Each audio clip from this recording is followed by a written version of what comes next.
Yeah, okay. So, hi everyone. I'm Jackson Harms. I want to welcome you all to this breakout session, Fighting Fascists in Southall, 1979. It's a discussion about the anti-racist protests by community members of Southall, West London against the far right in the late 1970s and 1980s, and the ultimate killing of teacher and activist Blair Peach by the police.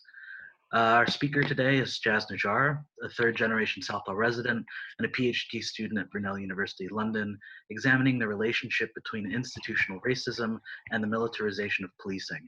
He also works with leading anti-racist charities, such as the Monitoring Group and Institute of Race Relations, and has written for journals including Race and Class, Popular Communication, and Social Justice.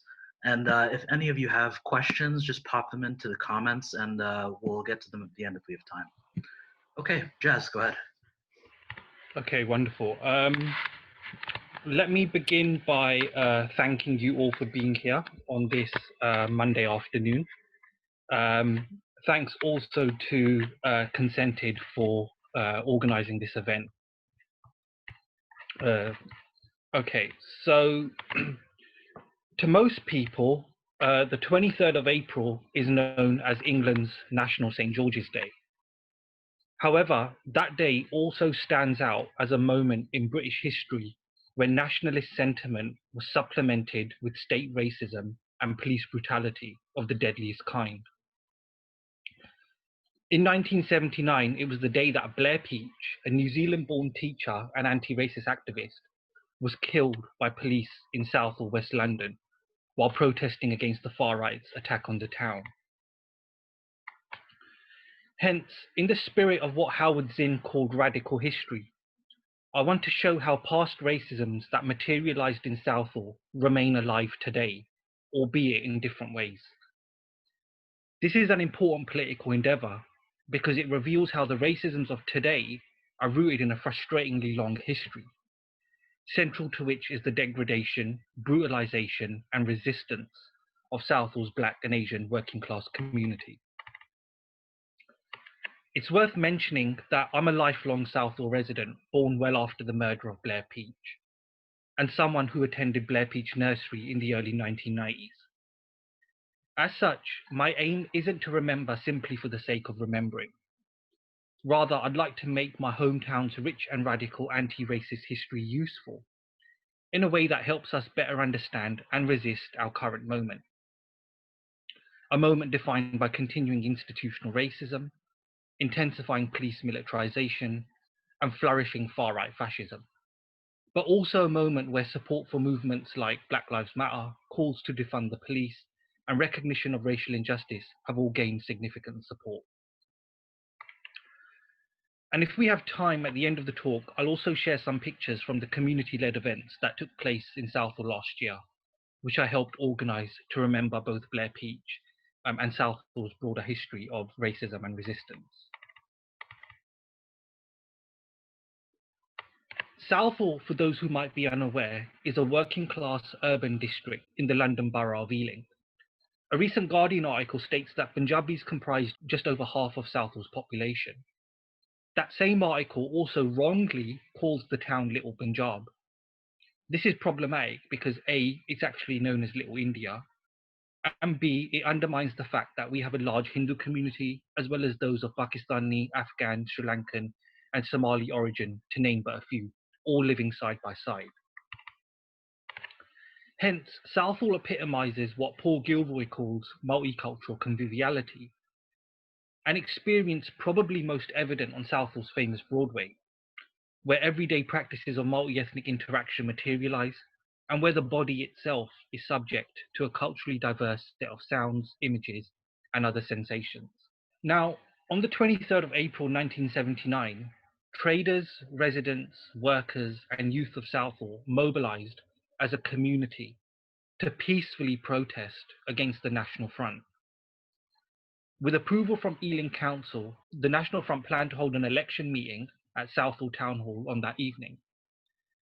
The decision to allow a violent far-right organisation to meet in Southall was provocative, since the town, as I just highlighted, was and remains home to a large working-class Asian community. This political insensitivity was supplemented by police intimidation and then brutality. Nearly 3,000 officers from the Met Police's notorious Special Patrol Group came with dogs, horses, shields, vans, and a helicopter, and decided to cordon thousands of protesters before driving vans into crowds and then hitting them with truncheons. Blair Peach, who had come over from East London to protest, was killed by a police blow to the head. No officer has ever been prosecuted for Blair's murder. Furthermore, Clarence Baker, a member of local community group People's Unite, who on that day had their headquarters destroyed by police, suffered a fractured skull and spent a few months in a coma. Such ferocious policing cleared the way for the National Front to arrive, to give Nazi salutes on the doorstep of the town hall, and at the meeting itself pledged to bulldoze Southall and replace it with, and I quote, a peaceful English hamlet. Firstly, I want to emphasize that the events of April 79, i.e. the warlike policing of anti-racist protesters, the murder of Blair Peach, and the destruction of community spaces like the People's Unite Centre, all represent what Sivanandan called the racism that kills. Racism based on a traumatizing display of state violence, ruthlessness, and disregard for human life that had been perfected in Britain's colonies and that had transpired in Southall previously. Indeed, it's impossible to capture the significance of April 79 without remembering the Jallianwala Bagh massacre, which had its centenary on 13th of April 2019. That atrocity in Amritsar, India, saw British troops execute, according to official figures, 379 men, women, and children attending a peaceful protest. Nor can any serious recollection of April 79 overlook how that monumental moment followed the racist murder of Gurdip Singh Chagga, an 18-year-old Sikh who was stabbed to death in Southall in June 1976 by white youths. Responding to Chagga's murder, John Kingsley Reid, who at the time was a member of the National Party, which had broken away from the National Front and tasted electoral success, remarked in remorseless fashion, "One down, a million to go." My point is that April 79 is a moment of violence which collapsed the distinction between Britain's domestic and colonial history, as well as between police and military. In doing so, it's a moment where racism, as a relation of power between police and Southall's Asian community, reached its most extreme, or to quote Michel Foucault, its point of maximum tension. Secondly, I want to emphasize that the violent and deadly episode of April 79, with its colonial underpinnings, speaks loud and clear to the present. The belligerent policing that killed Blair Peach and punished Southall's community now materializes through a frightening mix of hyper-intrusive and sophisticated surveillance technologies, spit hoods, physical restraint techniques, batons, tasers, and firearms. These militarized measures of control are normalized in post-9/11 Britain and serve as some of the ways in which the overlapping wars on gang crime, terrorism, and so-called illegal immigration are waged, issues which are, as a matter of policy, linked mainly with Black and Asian communities, and therefore which legitimize the long continuity of racism as a strategy of police warfare. But Southall's history of struggle against the most extreme forms of state racism and violence also speaks to a present moment that goes beyond militarized policing. Southall, like other multicultural districts in London, is the site of relentless regeneration and privatization, which have been hazardous to the health of its residents. Take, for example, the building of luxury apartments at a former gasworks site, and the cleaning of contaminated soil in and around that site, as well as the use of flimsy odor controls by private investors. These developments, a stone's throw away from Blair Peach Primary School, are inflicting a slow violence on local residents, since they've increased pollution in the area, thereby causing a rise in asthma, chest infections, nausea, irregular heartbeats, skin rashes, and other serious health problems amongst adults and children. It's also worth mentioning the Save the Tudor Rose campaign, which I'm involved with. Tudor Rose is a long-standing music and entertainment venue in Southall. and it's one of a small number of black businesses in the area. But redevelopment plans mean that Ealing Council is looking to demolish the Tudor Rose building. Historically, the Tudor Rose has been a space of cultural crossroads, in that it has hosted musicians including Jas Nijjar and Apache Indian. In doing so, the venue has served as a site where Black, British and Asian youth, politics, sound, fashion and other cultural expressions have come together and shaped one another. Hence, racist and capitalist violence materializes through the spectacle of militarized policing and through the subtle but equally destructive politics of health and urban regeneration. Politics that put profit over Black and Asian history, heritage, well-being, and ultimately life itself. So remembering Southall's radical history is an important political act because it adds vital depth and intensity to our understanding of the dynamic and deadly character of institutional racism today. That depth and intensity strengthens the view that contemporary forms of racial and neoliberal violence are long-standing and systematic, rather than aberrations or anomalies. It also shows us that current Black working class grievances with policing, criminal justice, and other public and private institutions stem from what Howard Zinn describes as overlong endurance, rather than impatience. So far, I've recalled the police's murder of Blair Peach in April '79 and the militarized policing of Southall's Black and Asian community, which was exercising its democratic right to peacefully protest a violent far-right organization. Let me stress, however, that racist violence in Southall also meant that the town became a symbol of resistance. Various grassroots organizations emerged and mobilized on the basis of recognizing racism as political, as multifaceted but relational, and as murderous. For instance, the murder of Gurdip Singh Chagga gave rise to the Southall Youth Movement. The SYM was a self-defense group driven by a militant ethos that challenged institutional racism. They were also pivotal to the anti-racist mobilization that led to the Southall uprisings of July 1981, when Asian youths burnt down the Hambra Tavern pub after skinheads attending a concert there began terrorizing the community. The SYM mobilized alongside other local anti-racist and feminist organizations, such as the Southall Monitoring Group, which is now the Monitoring Group, as well as the Southall Black Sisters. And the state's unwillingness to publicly interrogate the disgraceful events of April '79, coupled with its failure to hold any police officer to account for Blair Peach's murder, led to the birth of Inquest, a charity that has campaigned tirelessly around state-related deaths since 1981. Hence, remembering the legacy of anti-racist struggle in Southall shows us that out of systematic racial oppression comes political awakening, collective organizing, and persistent campaigning, the legacy of which remains with us today. These dynamic forms of anti-racist mobilization in Southall developed in response to various forms of institutional racism and the recognition that state racism underpins far-right fascism. It's important to remember that the police's fierce attack on the anti-racist protesters in 1979 was in staunch defense of the National Front.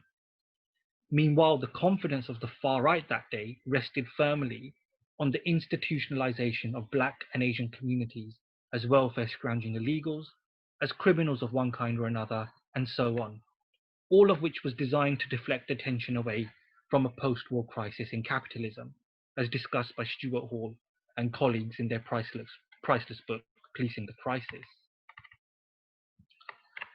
Today, when considering immigration policies like the hostile environment, a policy that violates the basic human rights of individuals with and without permission to be in this country, when considering soul-destroying measures like indefinite detention in privatized immigration centers, and when considering the cruelty of deportation, the British state clearly emerges as a site where racism and punishment work together.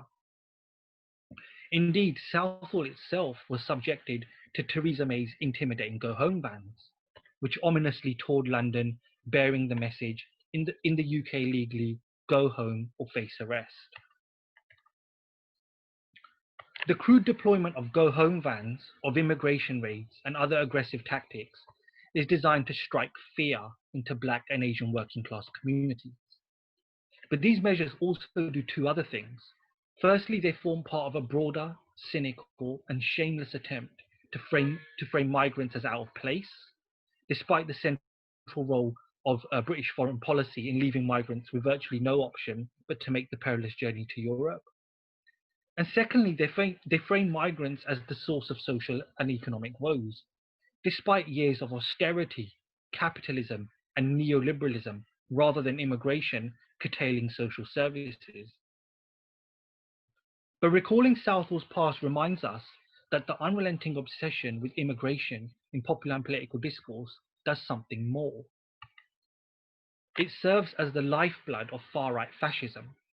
How often have we witnessed or been the targets of unimaginative, but nonetheless demeaning insults demanding us to go back home? What this ultimately means is that the fight against the far right, both on a domestic and global scale, is not a fight in and of itself. Rather, Southall's radical history shows us how state racism sits at the heart of a rejuvenated, legitimized, and mainstreamed far right in Britain and beyond. In doing so, that history guards against complacency by reminding us that resisting the far right was and remains part of a much broader battle against institutional racism and the callous and deadly treatment of Black and Asian bodies it authorizes. Let me conclude then with three obvious but nonetheless pivotal points. The first is that Southall's radical history reminds us that racism is always political. This may seem obvious, but I think it needs constant repeating, especially since the push to personalize the political, to reduce public issues to personal troubles, and in the process disregard any serious conversation about radically transforming society, has perhaps never been as powerful as in today's neoliberal moment. A neoliberal moment which prioritizes convenient debates about mentality, individualism, and self-help over more thorny issues like policy, official procedure, law, and their role in preserving a particular racial, economic, and gendered order. Secondly, it's the fight against the politics of racism that unites African, Caribbean, Asian, migrant, and refugee communities in the struggles against the violence of counterterrorism legislation, anti-gang strategies, immigration control, and the everyday abuse and torment that these policies legitimize. Southall's history reminds us that not only is state racism diverse, but resistance to it must also be a collective effort that is grounded in a radical and dynamic anti-racist political culture. And thirdly, 2 decades after the publication of the Stephen Lawrence inquiry, 2 decades after Macpherson's recognition of institutional racism, as weak as that recognition was, and 2 decades after a bit of social and political soul searching, we're led to believe that institutional racism is a problem of the past. The Met's Commissioner Cressida Dick recently made this very point when speaking about Black Lives Matter.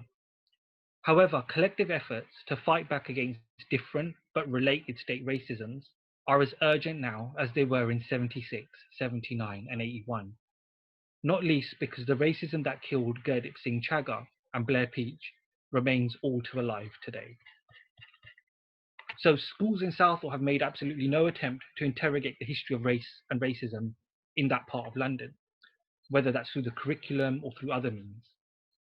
Hence, the schools project that we did represented what I've called in one of my articles, decolonizing the curriculum in action. It was an attempt to resist a type of conservatism that's based on an organized refusal to reckon with Britain's history of anti-racist struggle, as well as its colonial violence. So the project was about restoring that history and making it accessible to students, in the hope that they'd kind of connect that history with contemporary racisms that they may have heard about, witnessed, or even experienced. So in doing so, students began thinking about racism not as a kind of an individual discretion that materializes here and there, or which kind of stems from personality or character. Rather, they began recognizing racism as a systematic form of violence that's rooted in time, in space, in politics, and institutions, and whose kind of terms, forms, and intensity are dictated by the social and economic forces that work beyond individuals. So put simply, the school's project was a way of kind of awakening the sociological imagination, and in turn, the radical imagination. Yeah, thank you, Jess. Let's see. Yeah, if anyone has any questions, please pop them in the chat. I do have a couple for you, though. So, of course, a lot of us are thinking about anti-racist movements today, right? Following the death of George Floyd in the U.S., protests kicking off there and here. What lessons do you think are attributable today in this kind of era where we're thinking more of maybe transnational movements, right? We're talking about communities internationally, black and brown, that are over-policed, that are seeing this highly militarized policing. Are there lessons that we can translate from one community to another? Thanks for that, Jackson. I think there are, because I think we have to kind of grapple with two things here. I think the first is that we have to acknowledge that obviously racism is always specific to time and space. Mm-hmm. So, racisms will differ according to kind of different spatial contexts and the economic forces and the gendered forces and everything else that's working in kind of specific spaces. And you can't just kind of take anti-racism from one area and apply it to another area. It's not like that.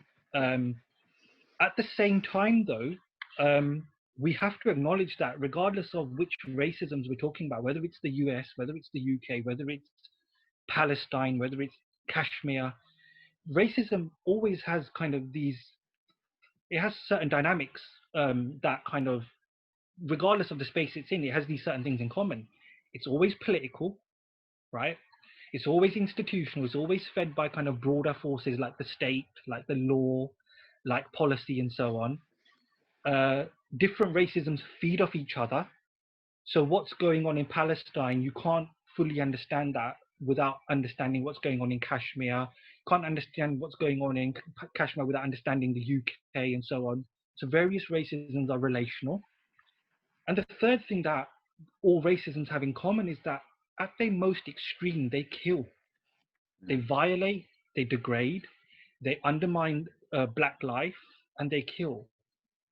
So I think there are lessons to be learned as long as we can kind of balance that tension between grappling with, yes, the uniqueness of kind of different forms of racism, but at the same time, yes, looking at kind of the way in which they all kind of share certain qualities, and that actually these racisms aren't unique in the sense that they kind of feed off each other and they condition one another and they're kind of relational.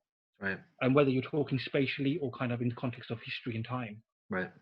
Speaking of context then, as far as temporal context goes, what are some of the differences then that you see between late 70s Southall and some of the resurgence of the far right in the UK now? It's difficult for me to say because I wasn't around in the 70s. Everything that I've kind of grappled with is through listening to the stories of people who were around there and through kind of the literature that I've read. One of the things I would kind of mention though is that I think today in Southall, yes, we're dealing with kind of the more kind of overt forms of racism. So, immigration raids in the mornings, 3 o'clock in the mornings. You have immigration vans waiting at the end of roads and immigration officers smashing up doors where they suspect so-called illegal immigrants are staying. So we have that, and that was still around, that was happening in the 70s. We have police patrolling areas visibly.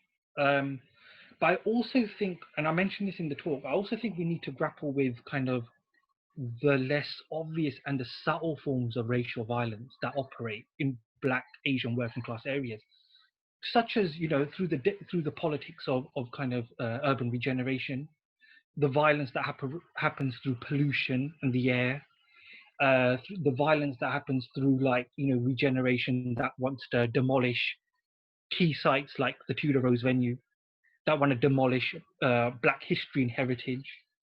I think that would be kind of something that we kind of need to grapple with today, as much as the kind of overt forms of the racism that kind of operates through spectacle, Sure. the overt violence. I think the other thing that kind of regeneration, the thing around regeneration and kind of all of that kind of speaks to is what Mbembe writes about in his essay Necropolitics. In that, the right to kind of exercise racialized violence implicates as much the private sphere as it does the public sphere.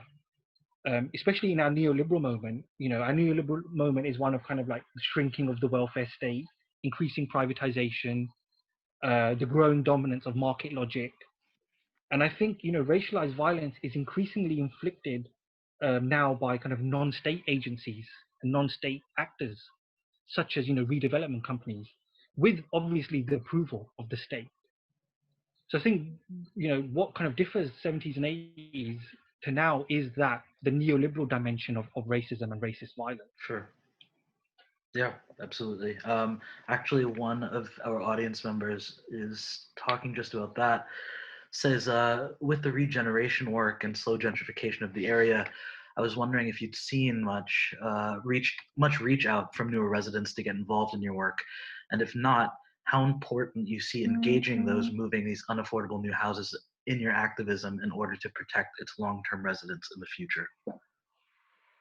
Yeah, I think so. I think that in terms of that question, so there's an organization, there's a campaign group called Clean Air for Southall and Hayes.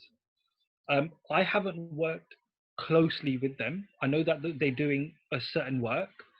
I've liaised with them a bit, but what I've noticed with kind of the work that they're doing is, as far as I know, they haven't had new residents kind of come in and ask questions about the regeneration and what it means for the area. I do think though that that's a conversation that needs to be had. But I think the other thing was that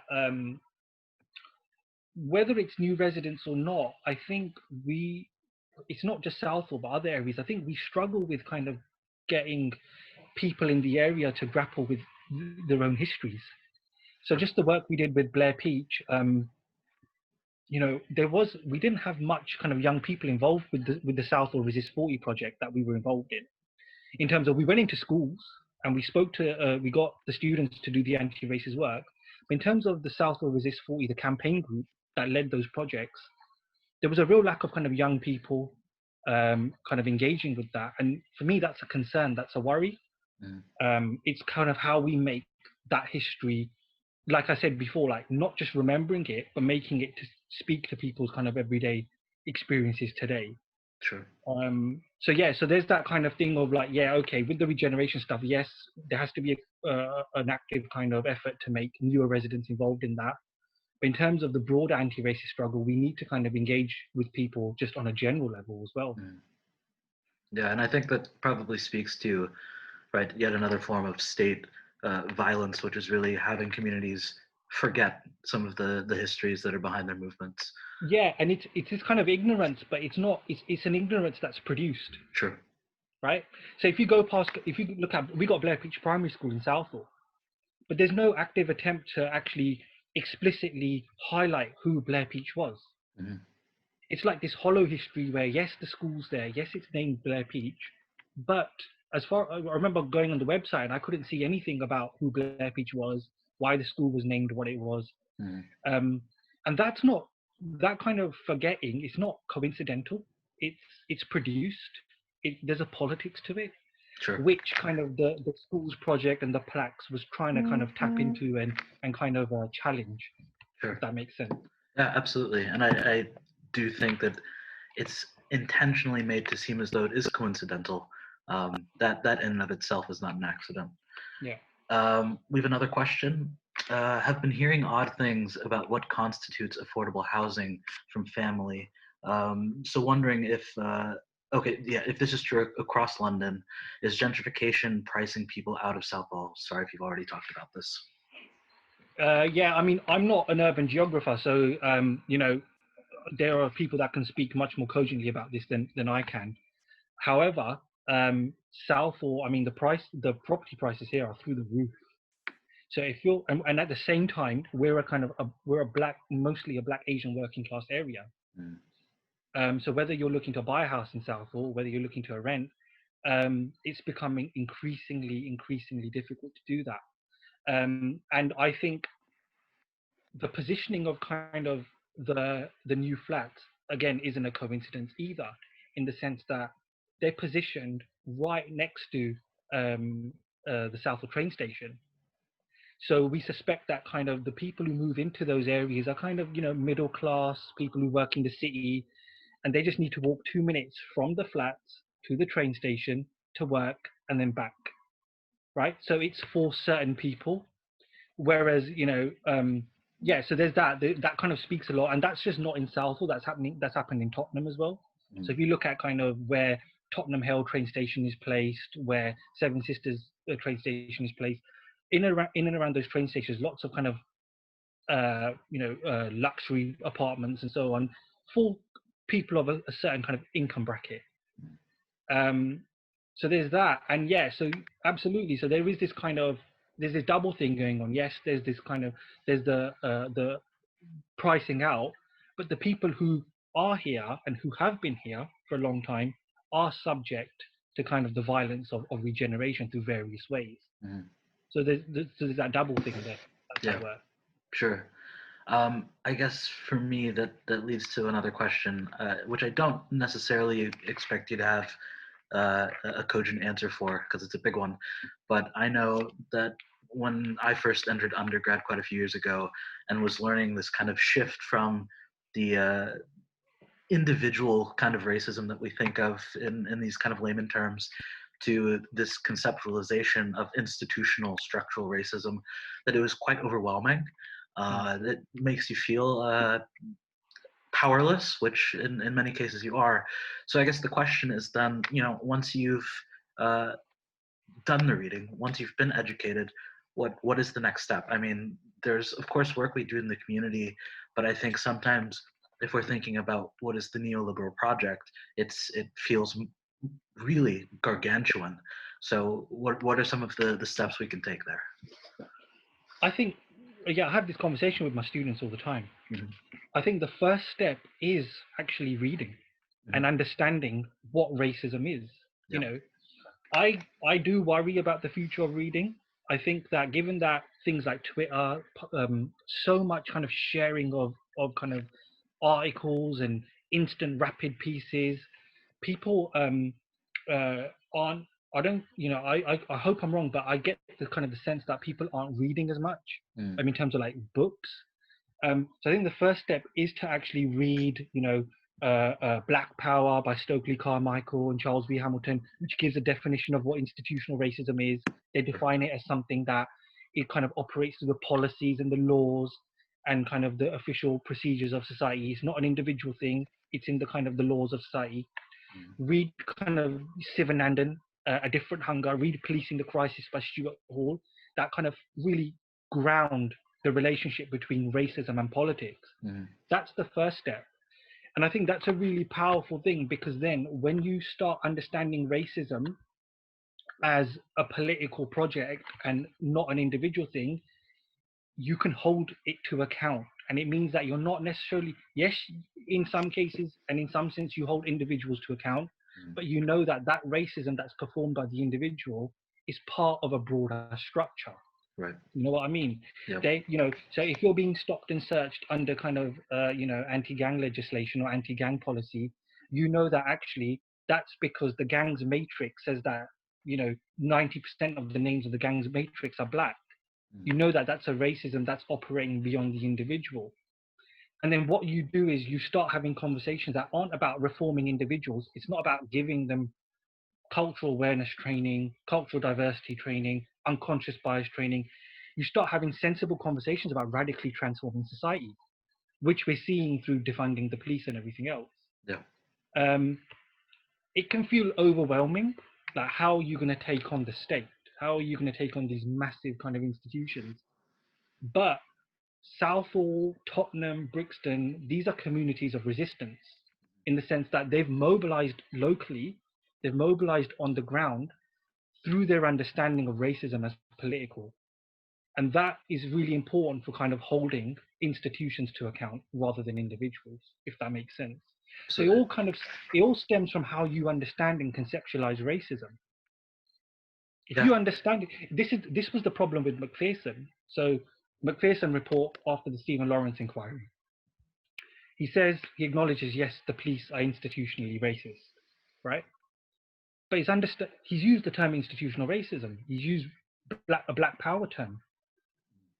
But when you read the definition of institutional racism, he defines it as individual conduct, individual behavior, individual attitude.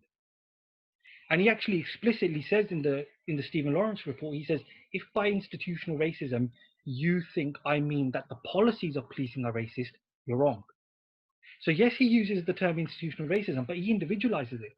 Mm. Hence, the recommendations he proposes at the end of the report are things like cultural diversity training, all these kind of individualistic measures. Yeah. So you need to get the understanding of racism right first before everything else. Yeah. Yeah. I completely agree there. And for the chat, speaking of reading, I should have done this earlier, but here's some of Jas's works I'll be including here. Good place to start.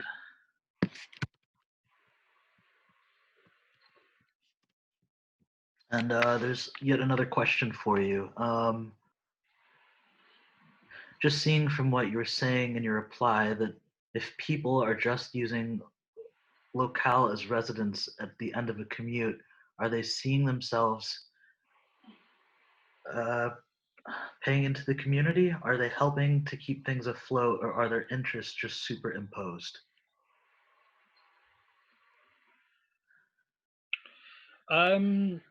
Again, difficult for me to answer because I haven't spoken to the people that kind of are going to be living in the new flats. I think when you live, I think just based on like experiences of people who I know, when you do move into an area and when you kind of move into a new space, of course you're going to be invested in the area. You're going to be, even if you live 2 minutes away from a train station, that doesn't mean you're not going to visit Southall Broadway. You're not going to visit the rest of the area. I think that's always the case. But again, it comes down to kind of how people, the new communities that kind of move in, how they understand the area. And whether they kind of grapple, whether the actual politics and economics, the racial politics and the racial economics of the area are exposed, and the history of the area exposed for them to grapple with. Right. So like with the plaques, we've made that history visible. So new communities that come in, as well as older ones, are grappling with that history. Same with kind of the politics of regeneration and the politics of kind of urban change. That needs to be made visible through campaigning, through kind of public conversations, and then people become more. I think people will become more invested in that struggle, whether they've been in this area 5 minutes or whether they've been in this area for 40 years. Yeah. It's about making those struggles and those issues visible, I think. Yeah, I definitely think it's a good step toward that. It brings up a conversation I had actually with Sean, who's also co-hosting this event, and we were discussing survival programs pending revolution, right? Black Panther Party's program, and we're wondering if something might work today, but we're a bit pessimistic about neoliberalism's impact on alienation, and not only from work, but this idea of alienation from community, and if that's yet another hurdle in really taking steps toward anti-racist resistance, So, I mean, I think that's why the schools project was so important. Yeah. Because we went into the schools and we kind of we tried to make one of the things that one of the main feedbacks we got from the students was that actually I kind of love my area more because I know the history about it now, Yeah. right? Yeah. So yes, they probably felt a sense of kind of alienation from the area, or they probably felt a sense of, it was like they took it for granted, being from Southall. They took the town hall for granted. They walk past it every day. They take the kind of the spatial surroundings almost for granted because they're just so normalized. Right. All of a sudden, the schools project unsettled all that. It unsettled the town hall. It said that, that this building that you walk past every single day to go to school, it has a really kind of important history behind it. Yeah. This town that you live in or you come into to go to school has a really important history to it. And all of a sudden we got lots of feedback like, you know what, I'm never going to see Southall the same way again. I'm actually proud that I have this history of resistance. Yeah. And I think this is why historical work is so important. Archives are so important. Because if you do feel that kind of sense of detachment from, whether it's a community or whether it's from your spatial surroundings, history kind of unsettles that. It unsettles your surroundings and shows that actually there's an added layer. There's another life. There's another life to this, and a historical life. And I think that's really, really important. Yeah, I couldn't agree more. Speaking again of undergrad, attended a historically Black university in the States in Nashville, and I was new to the city, but learning about the rich history, I think created a kind of connection that I never expected, and I think that was the same for everyone involved and for the rest of the community. I think that there's a real tie that create that's created through learning history, um, and That's a good point. that's a That's start. a good point because one of the things that we got again with the students was that a lot of students were saying stuff like, "I thought that this would happen in the US," but now what they kind of, there's no doubt about it. American culture is so pervasive in popular culture. It's a massive part of British life. American music, North American music, film, and so on and so forth. News, media. Mhm. But what we kind of did was that they started seeing they'd heard about, say, Trayvon Martin, they'd heard about Eric Garner, they'd heard about um, all these deaths in America, but actually started making the connections with actually this happens in the UK as well. Yeah. And then we started having conversations about Mark Duggan, about Sean Rigg, and about Christopher Older and everything, and they start kind of making the connection. And what happens in the US, it becomes kind of like it's kind of a point of departure for them to understand what's happening in the UK. Yeah, yeah, makes perfect sense. We do have another question for you from Rosie. How can we implement real anti-racist structural change whilst we have a government which uses racism as a political tool? I think there's two things that we can do. The first thing is that local grassroots mobilization is so important. Mhm. And like anti-racist struggle can be really kind of, in some ways, it can be quite demeaning because victories are few and far between. But victories do happen because one of the struggles that we were involved with just like 3 or 4 years ago was actual the town hall, right? So the council wanted to sell off the town hall, and there was the Save the Town Hall campaign, um, which said no, you can't sell it off. It's a public asset, and it's actually got a lot of history, right, behind it, and that we won. Council said that okay, we're not going to sell it off. That was a local victory. The other local victory was 1981, when the fascists came in and the youth got together and they kind of had that battle, and you never saw fascists again in Southall until recently. So I think local organizing is really, really important because as kind of demeaning, as kind of demoralizing as a kind of anti-racist struggle can be, there are victories. We can small victories, right? Mm. Through local struggle. The second thing is, so like I'm in the university, so I always keep one foot in and one foot out. I kind of exploit the university for its resources, Yeah. right? So like literature, if people in Southall don't have access to literature about anti-racist struggle and they want to learn, I will get them the literature. Yeah.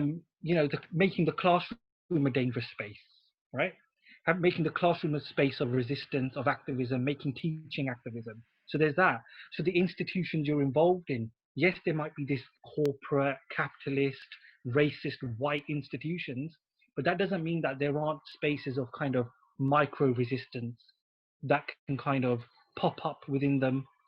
So I think there's that as well. So like, you know, if you're a student, or if you're an academic, or if you're working in the university, keeping one foot in and one foot out. Same with social media, keeping one foot in and one foot out. Twitter, we know what Twitter's like, but just exploit it. Exploit it to get your message out. Exploit it to kind of raise awareness about certain demos and protests. But don't let it be the be-all end-all. Yeah.